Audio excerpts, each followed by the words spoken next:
First of all, a huge thanks for your time today. I mean, what an experience it's been, and just get an impression of how everything works here is just unreal. And the sense I'm glad of you family... think it does. Well, I mean, you do. You just get a feeling that it's one huge family. The way people come in and out, and walk into the office, it's fantastic. Yeah. So you took out your license, was it 1978? Yeah. You're right. So not far off 50 years now, which is just absolutely phenomenal. And having seen you in action today, you live and breathe it every day still, obviously. 7 days a week, yeah. Goes on all day and night. I'd bark again as a ring me at 10 o'clock on a Sunday night and won't have a filthy arg. I mean, crack. You can see this Sunday. The sense you get of that is quite incredible. I mean, is there any time you get to yourself, and if so, how do you like to relax? No, you don't. I mean, yeah, it gets quieter in the summer for 6 weeks, but otherwise, it is. It's 7. It's fun, isn't it? We do it, but you enjoy it. Yeah, it's got its moments. It's full of highs and lows. Yeah, the highs are very high, and the lows are bloody awful. And I'm afraid there's more lows than there are highs. Well, I think it would be fair to say that you're probably renowned for being seen as being so emotionally attached. Obviously we've seen in the past, and again, going back to what we've seen this morning, you're just living and breathing it. If we're looking at nearly 50 years worth, but if you were to pick one moment that you can think of as maybe your proudest achievement or your favourite achievement on course, would you be able to? Yeah, I think you do. I mean, there is one only because we get asked that sort of question quite a lot. So we've sort of rehearsed it, if you like. I know where it is.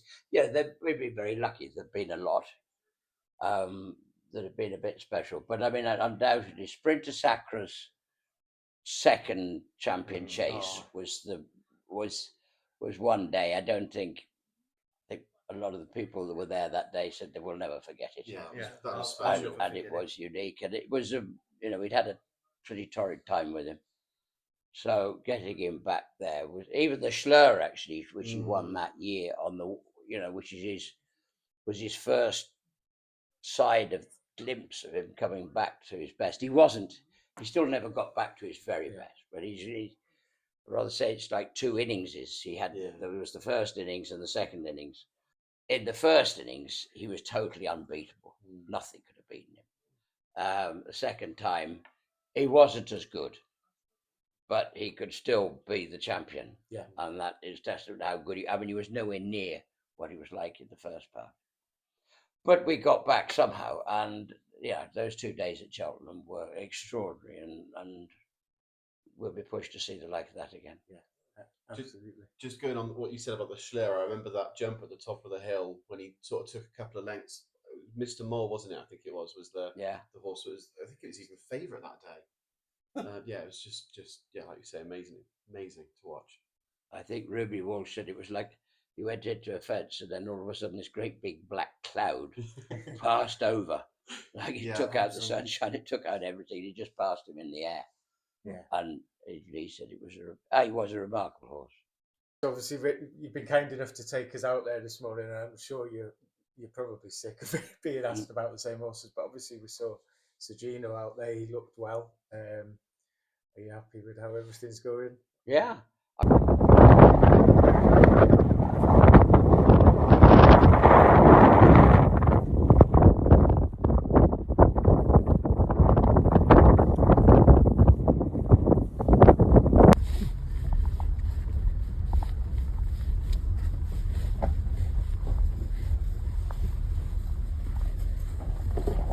It'll be great, Dan. Yeah, he's fine, yeah. He did quite easily as well, did he? Yeah. You've got a fair old tailwind, so it probably helps you. Yeah, helped him along. Yeah. He's covering some ground, isn't he? Yeah. Right. It's really open destroyed up there. Yeah. Well done. Yeah, he don't feel any different, like I said. No, well, that's a good thing, yeah. I mean, he is something else. Unfortunately, he's had his See, the trouble is these horses, they are, it's not quite as easy as some of them would have you think. And it's funny what people, it's nice that you're interested to come and see it, because you do see what actually goes on. Yeah. I mean, and I don't think people do quite understand. I mean, even with Sir Gino last year, when we had to, we were about to run him in the Game Spirit at Newbury to get him ready for Cheltenham, and we had to come out 2 days before. He was lame, and the perception there was, oh, there he goes again, just making excuses. Nothing wrong with the horse. He's fine. He just doesn't want to run them, and he doesn't run them because he's frightened. Well, that's the last thing. I am frightened of that horse being, we just got to hope he comes back. But that's the sort of thing that really, I've got to say, pisses you off. Yeah. It shouldn't do after all these years, because you get used to it. But people just don't appreciate what is going on and how fickle they are. Yeah. And of course, Gino had a problem. Yeah. He was in hospital for 6 weeks, and he wasn't certain to come out. And yet people still laugh at you and say, oh, he doesn't want to run him. Yeah. That gets you pretty riled, I can tell you. It must.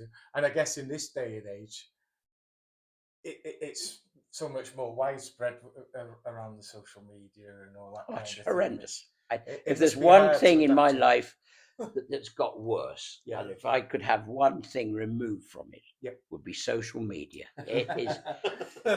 We managed to live for most of it without it. It's horrific. I can well imagine. It must be incredibly frustrating, particularly again. Well, luckily I can't read it, which is great. I never do. I wouldn't know how to switch it on. Right. But don't forget, I can't read it anyway. No, I mean, literally. Yeah. I can't read it, so. Why bother? Yeah. Sophie reads it. She tells me when it's nice, and she doesn't tell me when it's not. So that's always nice fine. to Yeah.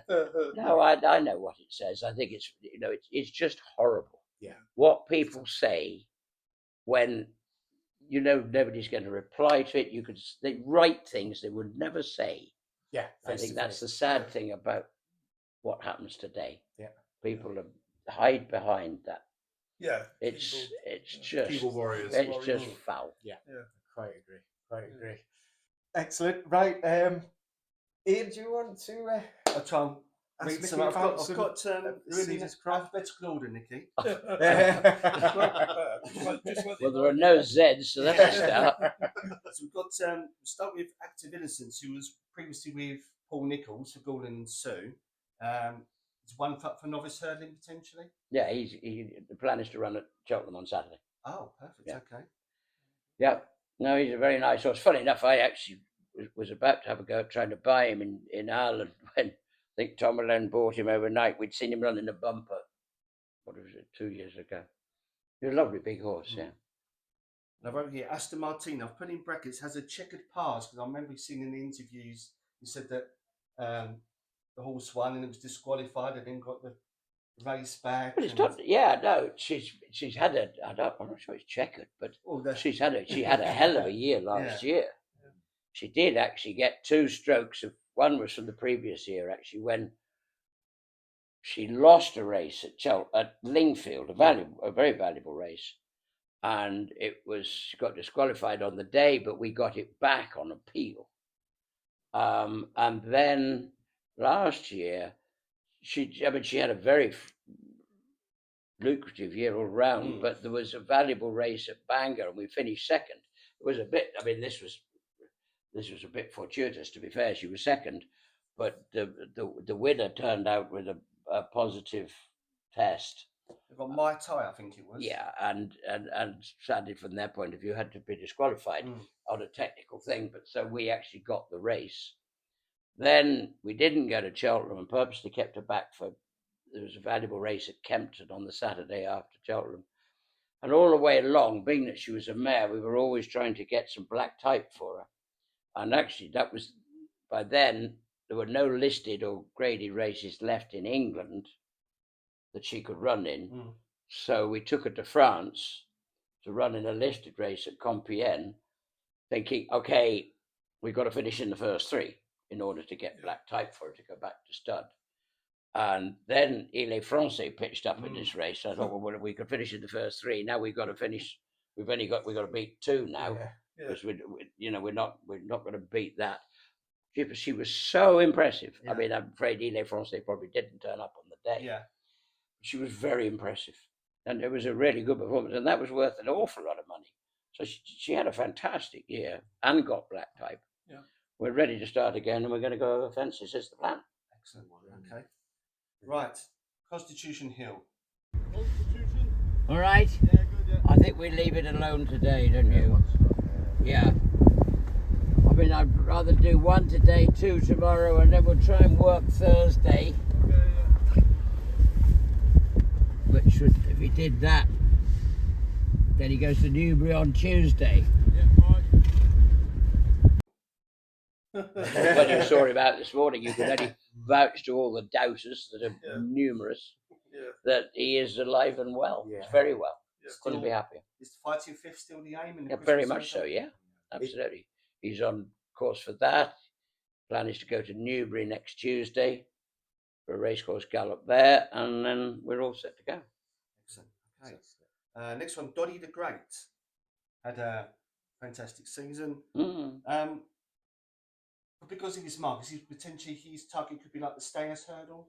Well, that looks like the way we're going to have to go. Sadly, with him, he looks like a chaser, but he just didn't like it. He's a long-backed horse, and sometimes they just find it more difficult to jump, and he definitely did find it more difficult. And so we abandoned that. We stayed over hurdles. He won the Patemps final, which was great. And actually, Jeriko Du Reponent were second, and they both went to Ireland, and the places got reversed, which was justified for both corners, really. They were first and second and first. We did run him at Wetherby the other day in that grade 2 Stayers Hurdle, and he ran a hell of a race, actually. It's a pity. He just had to make his own running, and I don't think he wasn't doing a stroke. Doddy, everybody loves him. And he's just a nice character. But he was being a bit goofy at Wetherby. But he ran a very good race, so we'll have to just wander around down that road. He's probably, and consequently he went up again. So that is the end of. I mean, we're certainly not looking at at the moment.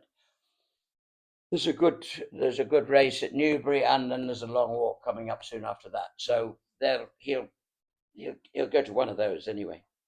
Well, so I've made a note because people probably say about Doddy he will be 10 next season. You looked at Silent de Burley was 11 when he won in 2020, right? And Bob Bollinger was 10. So he missed a year and a half early on in his life. He must have. I think pretty sure he won at Kempton one day when he was a young horse and got a horrible injury, which it involved a tendon that doesn't often get damaged, but he managed to. And he was out of it for a year and a half. He went back to Kenny Stud in Scotland. And he's come back, and I mean, nobody would guarantee that he was going to come back. And he seems to get better. So, but he didn't like chasing, so he stayed over hurdles, and he's thoroughly enjoying it. And the Doddy Weir Foundation and all, Kenny kindly gives all the prize money to the Doddy Weir Foundation, which is lovely. And, we see lots of Doddy's family, and he was obviously a great man. I was going to say, from that perspective, he's got to be one of the most popular horses in training. I would have thought. Well, Kenny's a good man too, so it's all good fun. Made a note for East India Express, so just to see if he's okay after. I think he pulled up in the latest qualifier. And, will he stay over 3 miles? Yeah, he'll get 3 miles. Yeah.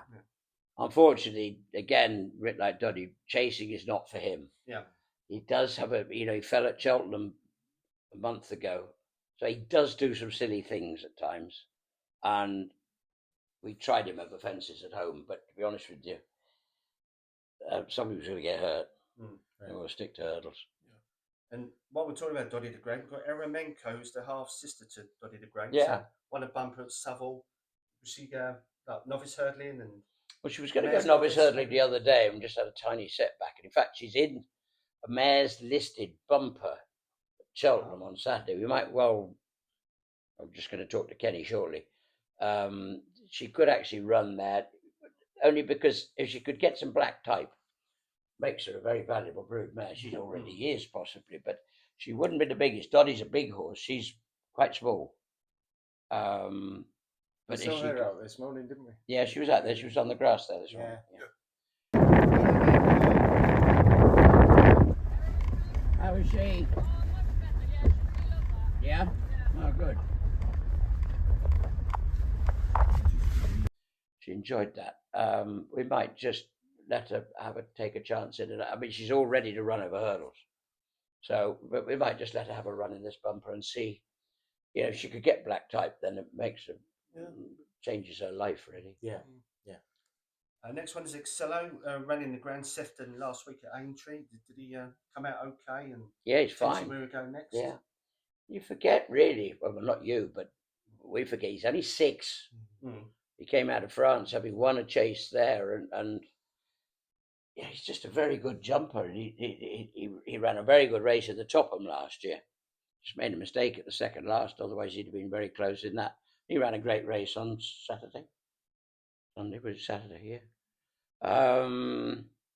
We'll probably go back there for the Beecher, I would think. He just seems to enjoy Aintree. His jumping is his strong suit. So we might just stay down that road for the time being. Okay. Next one, another one of your new recruits, Ginny's Destiny. Put an entry in the Betfair Chase and the Coral Gold Cup. Yeah, and he probably won't. We'll just see where we're going to go. I think I want to go 3 miles with him, but I think the Coral's probably not the right race for him. He's definitely going to be better off over 3 miles. So we'll be concentrating on going down that road. He's just about a fortnight off, Okay. Hyland, how's he would go for the Coral Cup, yeah. He had a run at Cheltenham the other day. He would have needed it. The only thing he does want is good ground. Yeah. But he's a very good jumper. He did run the Grand National last year. It was just probably a year too soon for him, to be fair. So he'll go. Coral's always been the plan for this, the start of this season. Now we've got some rain. He's probably the one horse that might, you'd want the Coral to be on really good ground. Probably still will be, but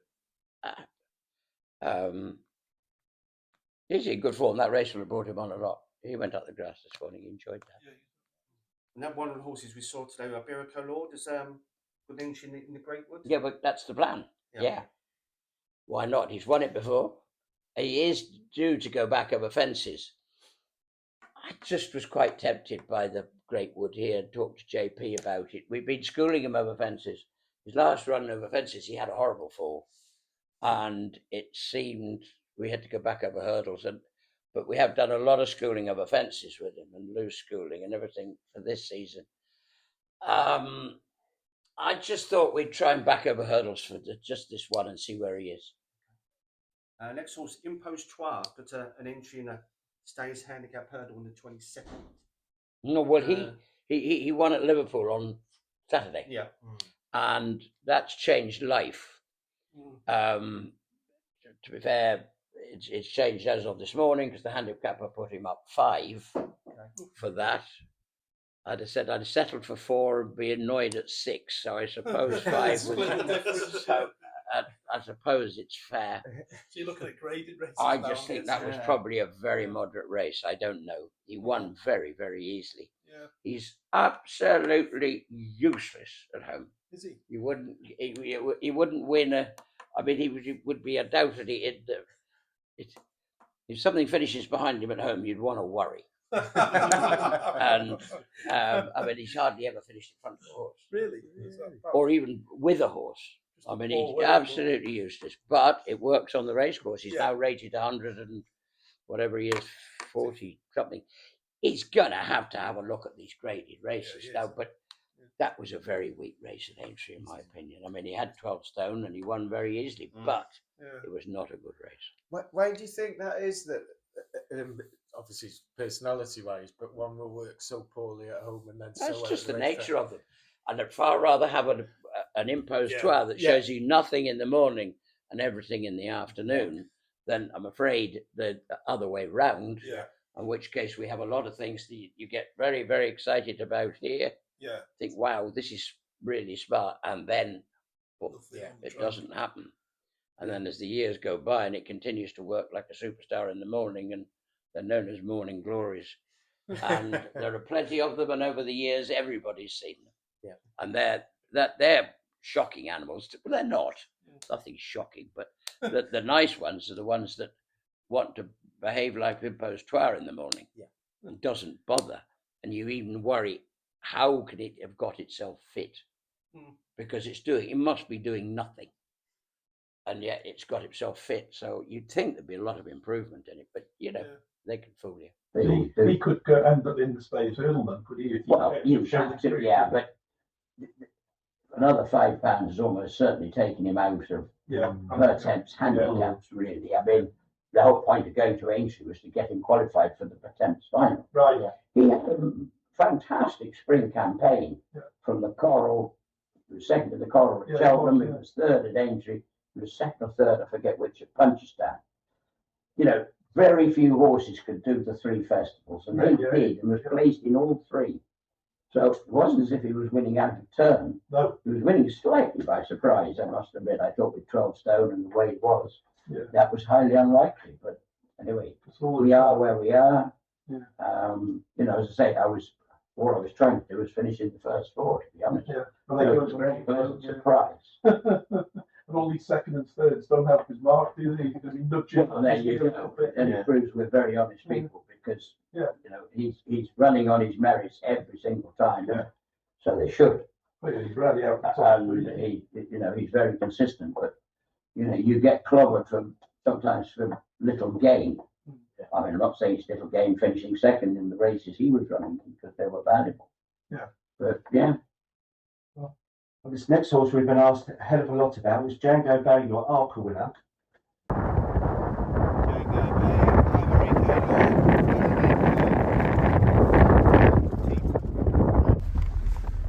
Okay.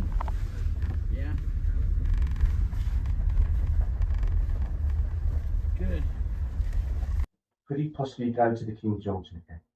I don't know. He's going to go to Ascot next weekend. Yeah. That's in what looks as it could be about the most competitive, certainly so far this season, the Ascot Chase. Everybody's going there. But we've said we are, and we've got to, we've been preparing for it. It does give you the option of the King George, and that's why everybody's there. I mean, I think Il est Français, amongst many others, are threatening to pitch up at Ascot. So it's going to be a race worth watching. Yeah, absolutely. Jeriko Du Reponent, next one. It's I love him. try chasing. Yeah. He'll go. I definitely want to go back over fences with him. So back, it hardly began. In that, he went to Sandown, and we thought he was a 2-miler at the time for chasing, and it didn't happen. It happened all before the start. Why we know not. He got himself in a right terrible state before the race. He couldn't even get the tack on him, literally. And all the other runners went down to the start. We were still in the saddling boxes up there trying to get. We couldn't get the saddle on him. He was bananas. AP was in the saddle. We tried in the normal stalls. He just wouldn't have it. He just started throwing the saddle off before he could get the girth down. Yeah. It was getting dangerous. And then we took him up to the stables and shut him in. AP was in there with us, and we shouldn't have run him on the day. Fair, but I said to Nicky, well, we finally got it on. All the others are hanging around at the start. And I said, well, if you're not happy at the start, just take him out. Just take it out of mind. Yeah. We'll take him home. And he thought it was all right. Jumped 3 fences. It wasn't all right at all. The horse wasn't on the same planet. And we put him away, and that's why he went back over hurdles. But, I mean, so far, he's been brilliant to get at home. Yeah. I mean, before that Sandown debacle, he had been fantastic. We actually thought he was an Arkle horse. Nico certainly did. Yeah. And he jumped brilliantly. But so we went back over hurdles, and then, as I say, he was second at Cheltenham and then won at Punchestown. So at least he got some reward out of it. Yeah. We've gone back to the chasing road. He's been good. We took him to a racecourse the other day. He schooled round Worcester in one of their schooling mornings. He behaved impeccably, jumped beautifully. Everything is fine. He's ready to start over fences. It's just a matter of where. We've got several options on the plate. coming up in the next week, and he's nearly ready now. We passed him in his box before. He looked like butter with a melt in his mouth. The way he Absolutely. It was only one day. He's come out for a stroke. It was a complete one-off. He'd never shown any sign of that in his life. No, beautiful. Next horse is Jinko Blue. He's had a spinal injury recently. I think he was kissing spines. How is it? I know he's got a couple of injuries at Haydock and Newbury. Well, he was going to go to Cheltenham this weekend. I was pretty keen to go back over hurdles with him for another run. He had a bad time of it. His jumping wasn't what it should have been. He won a grade 2 at Windsor, and I thought he was. But then we went to Ascot for the Reynolds Down, thinking it would get him ready for the 3 miler at Cheltenham, and he fell. And we did have some back surgery, quite significant. I just like to see him. I think the hurdle race is kind of for him. Next weekend, we've just all of a sudden this morning scrubbed the idea of Cheltenham this weekend. I didn't like the idea of going 3 miles around Cheltenham first time. But I want to go back to hurdles. So next weekend, there's either 2.5 at Ascot in the Ascot hurdle, which often cuts up. Lucky Place won it last year. Yeah. And that was only because I couldn't find a novice chase for him, and we'd give him a run. And he needs to run, and that's good. He won that, and consequently we stayed over hurdles. With this fella, I'd say he could run in that, because I say it always cuts up a bit, or he is in that 3 mile handicap worth an awful lot of. Both races are 100,000 actually, or in Haydock over 3. I wouldn't mind Haydock over 3. Awful lot easier than Cheltenham over 3. So I'd like to think he'd run in one of those 2. Next one, Jonbon. Slur chase. We're all set for Friday, yeah. Clarence House. Yeah. That's the plan. I mean, there'll be enough people throwing the bricks at him again. All his old mates are there, Edward Stone, etc. Yeah. There's a host of them. Yeah, they're all very good horses. So is he. He's in good form. We think he'd be where he was this time last year. There's always room for the improvement. I mean, this is not his strongest race. But he's got to start somewhere, and the timing is right for the Jinko Creek, so that's the plan. Ever been tempted to step him up? Oh, definitely, yeah. And Rich said we'll start over the tried and tested road, and then we can sort of re-discuss after the Tingle Creek. And there's no doubt there's going to be plenty to take them on. I think L'Equitant was certainly looking, if he's going that way, after winning the other day in Ireland. It looks if that's the one Willie's aiming at the Tingle Creek, because he's got a whole host of them. So we'll just have to see. Okay, next horse, Khrisma with JP. Had a run at Punchestown, which is finished second. Still a novice over hurdles, is that? Not exactly, but it wouldn't have mattered if she'd won a Punchestown. Yeah. Because that was actually in our new season. And that's why we were prepared to run her. Otherwise, we wouldn't have done. Because I would have wanted to keep her a novice for this year. She was a very wild child when she started, and she took a lot of calming down. Seriously, she was horrible. But we're getting there with her. And then she was actually due to run last week, and she just had her scope wasn't as good as I would have liked. So we're just waiting.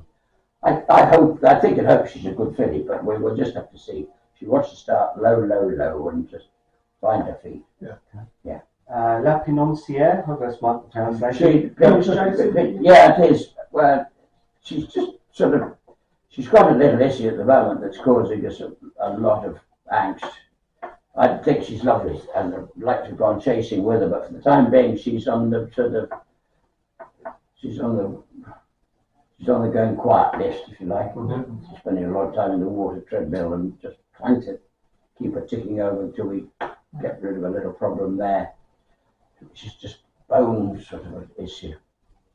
She's a good man. And Lulamba, another talked about horse. Yeah, he's chasing Exeter, or that's the plan. Yeah. He's going to go there. It's a lovely novice chase course. Exercise. It's fabulous. Yeah. I think they've had a problem with they don't have a watering system. I don't think so. There's the ground is what it is. But they raced there the other day, and it must have been all right because a lot of people ran decent horses there, and they've had a lot of rain since. But it's just a lovely track to start on, so that's the plan that he will start at Extra on Monday. Okay. Lucky place, we talked about earlier on the rail kill. One for chasing? Yeah, and he was going to do this time last year, and hence we switched into the Ascot hurdle because there was nowhere to go. Must have gone to there is a novice chase on Friday at Ascot.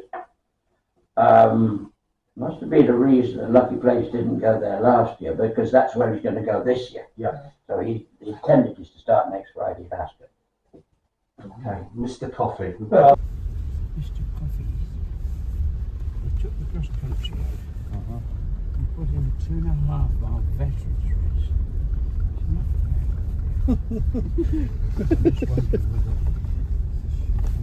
It looked sharp enough this morning to go 2.5. Yeah, it didn't look slow, did it? It was winging up there.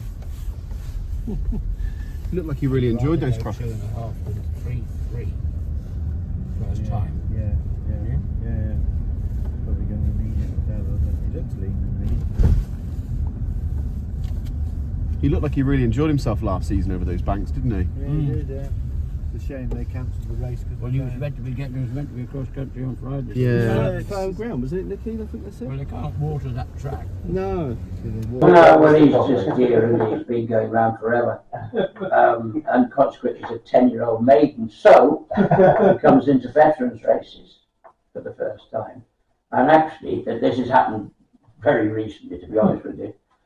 The whole plan was he loved it. I'm going to go back a whole step further from 2 years ago when he ran in the Grand National, and he ran a wonderful race. Yeah.